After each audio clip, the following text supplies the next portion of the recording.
Good morning everyone. तर सीमाज लाईफमध्ये तुमच्या सगळ्यांचं मनापासून स्वागत करते. आज तर एवढा घाई झाली होती ना, की खूप उशिरा मला जाग आली आणि झालं असं ना, की माझा मोबाईलच सकाळी स्विच ऑफ झाला होता आणि त्यामुळे बेलही वाजले नाही.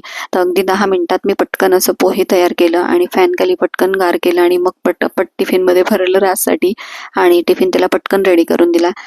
कारण कसं आहे, की यायला बराच उशीर होतो त्याला आणि मग त्याला सवय झाली आता टिफिनची, तर मग काहीच दिलं नसतं. असं म्हणजे चिवडा वगैरे खाऊन काही पोट मुलांचं भरत नाही.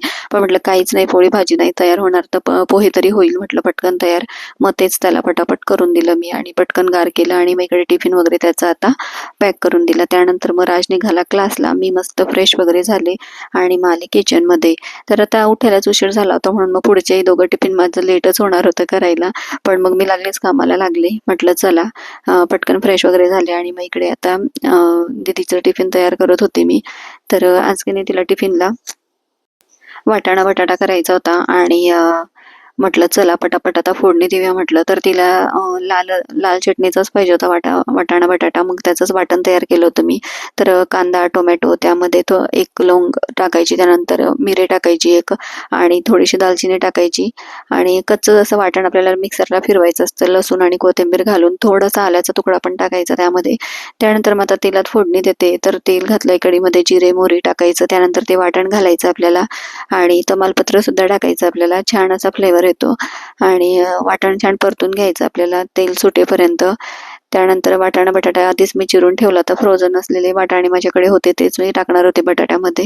तर इकडे आता वाटण छान परतून झालंय. त्यामध्ये आपल्याला वाटाणा बटाटा स्वच्छ धुवून टाकायचा आहे आणि मस्त फोडणी बसली की वरून चवीनुसार मीठ घालायचं आहे आणि आपल्याला हवा तेवढा सार आपल्याला करून घ्यायचा आहे.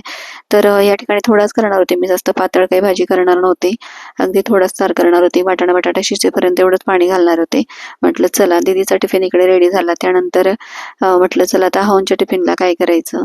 तर आमच्याकडे ना असं होऊन जातं ना, की प्रत्येकाची वेगवेगळी फरमाईश असते. फरमाईश म्हणण्यापेक्षा एकाला एक भाजी आवडते तर दुसऱ्याला दुसरी आवडत नाही असं होतं. म्हणून प्रत्येकाला वेगवेगळी भाजी करून द्यायला लागते. आता आज तर राजच्या टिफिनला पोहे दिले होते, भाजी नव्हती. पण म्हटलं चला आहोंच्या टिफिनला काय करायचं. तर आता इकडे वाटाणा बटाट्याची भाजी शिजस्तोवर मी दिवा वगैरे लावून घेतला देवाजवळ.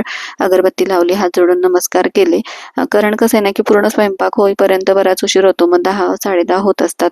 तोपर्यंत मग म्हटलं चला आधी दिवा लावून घेऊया. अंघोळ केली आणि पटकन देवपूजा केली ना, की छान वाटतं फ्रेश.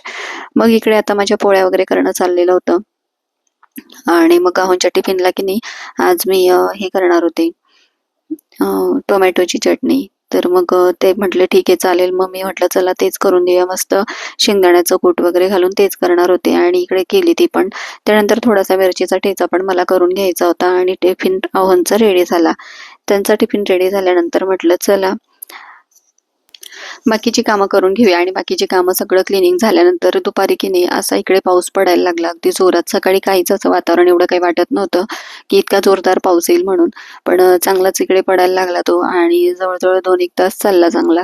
भरपूर पाऊस पडला. त्यानंतर म्हटलं चला मस्त बाहेर पाऊस पडतोय आणि छान असं वातावरण झालेलं आहे आणि घरी काय मी आणि राजच होतो. तर मग राज पण म्हटलं की आपण मस्त चहा करूया, त्याला चहासोबत काहीतरी खायचं होतं. तर म्हटलं चला मग चहा वगैरे करायला घेतला मी. आणि कसं आहे ना, की मी उशिरा करत असते, पण आज राजलाही घ्यायचं होतं म्हणून म्हटलं चला 3लाच आम्ही चहा वगैरे करायला घेतला. तर इकडे मी चहा ठेवूनच बाहेर गेले होते बघायला. म्हटलं चला तुम्हालाही दाखवू म्हटलं बाहेरचा व्ह्यू आणि दुपारचा वेळ असा काही जातो. म्हटलं बॅग वगैरे पण मी जी ती शिवायला घेतली होती. आता मागच्या व्हिडिओ तुम्हाला सांगितलं होतं की दागिन्यांची किंवा मग अशी शॉपिंग बॅग वगैरे असल्या आपल्याला मिळालेल्या, तर त्यांचा रियूज मी कसा करते. तर ते पण तुमच्याशी शेअर करायचं होतं आणि म्हटलं चला ती पण शिवून घेऊया. तसं मी लाईव्हला दाखवलं होतं काल. तर तुम्ही तो म्हणजे लाईव्हला जॉईन जर नसतील होत तर मग मी ना पोस्ट केलेली असते की किती वाजता लाईव्हला येणार वगैरे. तर तसं तुम्ही जॉईन व्हात जा आणि जॉईन झाले की मग आपल्याला जर चॅनल वगैरे असेल किंवा तुमचे काही प्रश्न असतील तर ते माझ्याशी तुम्ही बोलू शकतात अगदी. तर या ठिकाणी आता चहा वगैरे आम्ही घेतला आणि त्यानंतर म्हटलं चला ती बॅग वगैरे तुम्हाला दाखवते म्हटलं. तर इकडे आता बघा मस्त असे वरतीनं कापड लावून घेतले, मागच्या बाजूला सुद्धा कापड लावून घेतलं आणि खालच्या बाजूने फक्त तिला आता फोल्ड करायची राहिलेली आहे. तर ती आज करून घेणार आहे मी आणि तुम्हाला पूर्ण कंप्लीट झाले की दाखवेल नेक्स्ट व्हिडिओमध्ये. किंवा मग आता झाली तर दाखवते. पण मग मला ना खूपच उशीर झाला होता हे स्टिच करून, मग मला पुढच्या व्हिडिओतच दाखवायला लागणार आहे ते. त्यानंतर हे असे बंद अटॅच केले की खूप सुंदर असा लुक येणार आहे तिला, आणि तिला ऑलरेडी चैन आहे त्या बॅगला, त्यामुळे काही प्रश्नच नाही. खूप छान मजबूत अशी बॅग आपली तयार होणार आहे. वॉटरप्रूफ आपण म्हणू शकतो तिला, कारण आतल्या बाजूचं कापड सुद्धा अगदी वॉटरप्रूफ आहे, त्यामुळे सुंदर अशी बॅग तयार होणार आहे आपली. तर तीच मी शिवून घेतली आणि म्हटलं चला आता इतर कामांची सुरुवात. तर बॅगचं झाल्यानंतर मला ना स्वयंपाकाला पण लागायचं होतं, तर म्हणून म्हटलं चला आज बॅग काही पूर्ण होणार नाही, कारण बराच उशीर झाला होता शिवत होते मी, बराच वेळ झाले. म्हटलं चला उद्या वगैरे करता येईल म्हटलं कम्प्लीट. त्यानंतर इकडे फिनिशिंग वगैरे बघू शकता, खूप छान अशी तयार होणार आहे ती, आणि नक्कीच तुम्हाला पूर्ण दाखवेल झाली की. तर इकडे आता झालं माझं स्टिचिंगचं काम, आणि म्हटलं चला किचनकडे वळूया. तर किचनमध्ये आल्यानंतर की नाही हे कप आहेत ना, मी पाहुणे वगैरे आले किंवा कोणी काही आलं बाहेरचं तर त्यावेळेस काढत असते. आणि बऱ्याच वेळा काय होतं आमच्याकडे पण असंच व्हायचं, म्हणजे मला अगदी लहानपणाची आठवण झाली की आमच्या आई सुद्धा तशाच करायच्या. त्या की नाही पाहुणे वगैरे आले किंवा आम्हाला बघायला पाहुणे आले तरच ते असे म्हणजे काचेचे ग्लास आणि असे हे कप वगैरे काढायचे वापरायला. तर आम्ही त्यावेळेस विचारायचो की असं का करते, तर आई म्हणायची की जेव्हा संसार अंगावर पडेल ना तेव्हा कळेल तुम्हाला आपण असं का करतो ते. आणि तेच असं आठवतं कधीतरी की अरे हो, हे आपणही तसंच करायला लागलोय. तर चला इकडे की नाही संध्याकाळी आहोंनी पाणीपुरी मागवली होती, आणि आज ही स्पेशल पाणीपुरी आहे बरं का. इथली झटका पाणीपुरी खूप स्पेशल आहे. तर आहो म्हटलं की आपण आज ती मागवून बघूया. म्हटलं ठीक आहे, आणि मुलंही सांगत होती की पाणीपुरी मागवूया. म्हटलं चला, तर इकडे मागवली आणि बघूया आता कशी आहे ती. तर तिकडे गेलं ना की तिकडे आपल्याला आपल्या आवडीप्रमाणे ते तिखट वगैरे कशी हवी अशी करून देतात. पण असं त्यात तिथलं फेमस आहे की खूपच तिखट असते ती पाणीपुरी, आणि अगदी खाल्ली जात नाही, झटकाच लागतो आपल्याला, म्हणून मग ते पाणीपुरीचं नाव झटका ठेवलंय.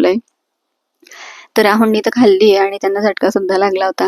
पण आम्ही काही ट्राय नाही केली कधी. तर ते म्हटले की चला आपण घरीच मागवूया. तर म्हटलं ठीक आहे. मग इकडे आता तेच माझं चाललं होतं. मला वाटलं की याच्यासोबत पण येतं की काय, म्हटलं मिरचीचं ठेचा वगैरे, कारण त्यावर काही काही टाकून देत असतात ते, कोल्हापुरी ठेचा वगैरे असं भरपूर टाकून देत असतात ते, म्हणून. पण तसं काही नव्हतं. एक तिखट पाणी होतं, एक गोड होतं, आणि असं काही त्यांचा मसाला होता आतमध्ये टाकायचा, म्हणजे बटाटा वगैरे, तिखट बुंदी, वाटाणे, हरभरे असं त्यामध्ये सगळं मिक्स होतं. मग चला म्हटलं काढून घेऊया एका वाटीत, आणि मग सगळं मिक्स करून घेऊया म्हटलं, म्हणजे छान आपल्याला भरता येईल पाणीपुरीमध्ये. आणि आता इकडे माझं तेच चाललेलं होतं. तर सगळ्यात आधी ना सगळ्यांना देऊन द्यायला लागतं मला, आणि त्यानंतर शेवटी माझा नंबर येतो. नाहीतर मग त्यांचं चालतं की झालं का झालं का. मग सगळ्यांना व्यवस्थित प्लेटमध्ये तयार करून मग मी देत असते, आणि त्यानंतरच मग सगळ्यात शेवटी मी घेते. आणि आता इकडे ना एका बाजूला माझा स्वयंपाक सुद्धा झालेला होता बरं का, कारण पाणीपुरी मागवायला खूप उशीर केला होता त्यांनी, जवळजवळ 8:30 पावणे 9 झाले होते. आणि तेव्हा मग ते पाणीपुरी आली, कारण यायला भरपूर वेळ लागला. आमच्या घरापासून फार लांब येते, मग तिथून यायला बराच वेळ लागतो. तर चला म्हटलं तर सगळ्यांना देऊन झाले होते, आणि ही शेवटची प्लेट आता मी माझ्यासाठी तयार करत होती. तर म्हटलं ट्राय करून बघूया कशी लागते. मला खाल्ल्यानंतर असं लक्षात आलं नाही की त्यांचं गोड पाणी खूप गोड आहे, आणि तिखट एवढं काही तिखट नाहीये, मीडियम आहे. पण टेस्ट छान होता. आणि चला, तर आजचा ब्लॉग तुम्हाला कसा वाटला नक्की मला कमेंट्समध्ये सांगा. आणि व्हिडिओ जर का थोडा पण आवडला असेल ना तर लाईक, शेअर आणि सबस्क्राईब करायला अजिबात विसरत जाऊ नका. असेच व्हिडिओ बघत राहत जा, आणि नवनवीन व्हिडिओ तुमच्यासाठी घेऊन येत जाईल. भेटूया पुढच्या व्हिडिओ, तोपर्यंत बाय.